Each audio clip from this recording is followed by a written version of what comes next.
Komunikasi telah digunakan sejak manusia pertama diturunkan ke bumi. Para ahli memaknai komunikasi antara lain sebagai berikut. Menurut Effendi, komunikasi adalah proses penyampaian pikiran atau perasaan oleh seseorang kepada orang lain dengan menggunakan lambang-lambang yang bermakna bagi kedua belah pihak. Menurut Handoko, komunikasi adalah proses pemindahan pengertian dalam bentuk gagasan atau informasi dari seseorang kepada orang lain. Sedangkan menurut Robbins, tidak ada kelompok yang dapat eksis tanpa komunikasi. Secara sederhana dapat kita artikan bahwa komunikasi terjadi jika saya berbicara Anda mengerti dan sebaliknya jika Anda yang berbicara, saya pun mengerti. Jika Anda berbicara sedangkan mitra bicara Anda tidak mengerti ataupun sebaliknya, maka komunikasi belum terjadi. Adapun beberapa fungsi dari komunikasi antara lain sebagai berikut. Yang pertama sebagai informasi.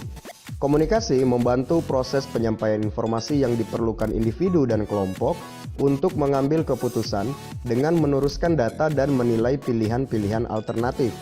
Yang kedua sebagai kendali. Komunikasi bertindak untuk mengendalikan perilaku anggota dalam beberapa cara. Tentunya setiap organisasi juga mempunyai wewenang dan garis panduan formal yang harus dipatuhi oleh setiap anggotanya. Yang ketiga sebagai motivasi. Komunikasi membantu perkembangan motivasi dengan cara menjelaskan kepada para anggota apa yang harus dilakukan dan bagaimana mereka bekerja dan apa yang dapat dikerjakan untuk memperbaiki kinerja jika itu di bawah standar. Yang keempat sebagai pengungkapan emosional. Bagi sebagian komunitas, mereka memerlukan interaksi sosial. Komunikasi yang terjadi di dalam komunitas itu merupakan cara anggota untuk menunjukkan apa yang dia rasakan. Oleh karena itu, komunikasi menyiarkan ungkapan emosional dan perasaan sebagai alat untuk memenuhi kebutuhan sosial. Kita masuk pada pembahasan yang selanjutnya, yaitu jenis komunikasi. Kita mengenal dua jenis atau kategori komunikasi, yaitu yang pertama, komunikasi lisan atau verbal, yaitu komunikasi yang menggunakan kata-kata, baik hal itu diucapkan maupun yang ditulis. Yang kedua, komunikasi nirkata atau nonverbal, yaitu komunikasi yang menggunakan bahasa tubuh, bahasa gerakan atau isyarat, maupun gambar. Berbekal pengetahuan jenis atau kategori komunikasi tersebut, dapat dikatakan bahwa komunikasi adalah perbuatan mentransfer pesan atau informasi dari satu tempat ke tempat lain, baik secara verbal atau tulisan maupun secara nirkata atau nonverbal. Kemampuan seseorang berkomunikasi diukur dari seberapa akurat informasi atau pesan yang dikirim oleh komunikator, yakni pengirim informasi, dapat diterima oleh komunikan atau penerima informasi, dan sebaliknya. Hal tersebut juga menjadi ukuran seberapa mahir kita berkomunikasi. Tentunya mengasah dan mengembangkan kemahiran berkomunikasi dalam kehidupan sehari-hari adalah sesuatu hal yang penting, karena dapat membantu keseluruhan aspek kehidupan kita, baik dalam kehidupan sosial maupun kehidupan profesional. Kita masuk pada pembahasan yang selanjutnya, yaitu pengertian komunikasi dalam jaringan. Setelah kita memahami makna komunikasi, maka sampailah kita pada komunikasi daring atau dalam jaringan. Istilah komunikasi daring ini mengacu pada membaca, menulis, dan berkomunikasi melalui atau menggunakan jaringan komputer. Dengan kata lain, komunikasi daring adalah cara berkomunikasi di mana penyampaian dan penerimaan pesan dilakukan dengan atau melalui jaringan internet. Komunikasi yang terjadi di dunia semu tersebut lazim juga disebut sebagai komunikasi di dunia maya atau cyberspace. Perkembangan pertama komunikasi daring dimulai pada tahun 1960-an ketika peneliti Amerika mengembangkan sebuah protokol yang memungkinkan mengirim dan menerima informasi atau pesan melalui komputer. Protokol tersebut dinamakan ARPANET yang diluncurkan pada tahun 1969. Komunikasi daring dalam dunia pendidikan mulai digunakan pada tahun 1980-an setelah pengembangan dan penyebaran komputer pribadi atau yang kita sebut dengan personal komputer. Sementara itu, pada tahun 1990-an pertama kali muncul yang dinamakan dengan World Wide Web atau WWW. Kita masuk pada pembahasan yang selanjutnya, yaitu keunggulan dan kelemahan komunikasi daring. Komunikasi daring memiliki beberapa keunggulan jika dibandingkan dengan komunikasi konvensional, antara lain sebagai berikut. Yang pertama, dapat dilakukan kapan saja dan di mana saja. Dengan komunikasi daring, setiap pengguna dapat melakukan komunikasi di mana saja dan kapan saja dengan syarat terkoneksi dengan jaringan internet dan memiliki sarana yang mencukupi. Yang kedua, efisiensi biaya. Berbeda dengan komunikasi konvensional, komunikasi daring tidak memerlukan pihak yang berkomunikasi untuk bertemu tatap muka. Dengan komunikasi daring, Anda dapat menghemat biaya transportasi. Yang ketiga, efisiensi waktu.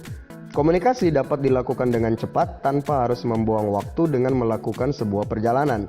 Pesan komunikasi dapat disampaikan pada saat itu juga dalam hitungan detik, walaupun kedua belah pihak yang berkomunikasi tidak saling bertatap muka atau saling berjauhan. Yang keempat, terintegrasi dengan layanan TIK lainnya. Sambil melakukan komunikasi daring, Anda dapat memanfaatkan layanan TIK lainnya untuk mendukung pelaksanaan dan kelengkapan komunikasi tersebut. Contoh layanan yang dapat digunakan seperti berbagi layar, presentasi, dan dokumen. Yang kelima, meningkatkan intensitas berkomunikasi. Komunikasi daring juga mendorong orang yang biasanya diam di dunia nyata menjadi aktif saat berkomunikasi di dunia maya. Yang keenam, meningkatkan partisipasi. Dengan terbukanya jalur komunikasi, akan semakin banyak orang yang dapat berpartisipasi baik dalam sebuah diskusi maupun forum-forum yang ada di dunia internet. Nah, tentunya selain keunggulan, komunikasi daring juga memiliki beberapa kelemahan, antara lain sebagai berikut. Yang pertama, tidak mewakili emosi pengguna. Intonasi bicara, raut muka, gerakan tubuh merupakan hal yang relatif sulit untuk dipahami melalui komunikasi daring. Yang kedua, memerlukan perangkat khusus. Dalam pelaksanaannya, komunikasi daring memerlukan adanya hardware dan software yang tentunya dapat mendukung aktivitas kita di dunia internet. Yang ketiga, terlalu banyak informasi yang tidak penting. Dalam komunikasi daring, seringkali informasi yang didapat menjadi terlalu banyak sehingga membuat bingung si penerima. Yang keempat, menyita konsentrasi. Melakukan komunikasi daring tidak pada tempat dan waktu yang tepat dapat mengabaikan atau menunda hal penting lainnya. Kita masuk pada pembahasan yang selanjutnya, yaitu jenis komunikasi daring. Penggunaan jenis sarana komunikasi akan mempengaruhi keserempakan waktu ataupun komunikasi. Dari sini terdapat dua jenis komunikasi daring. Yang pertama adalah komunikasi daring sinkron atau serempak. Komunikasi daring serempak atau komunikasi daring sinkron adalah komunikasi yang menggunakan komputer sebagai media yang terjadi secara serempak atau waktu nyata. Kata lainnya adalah real time.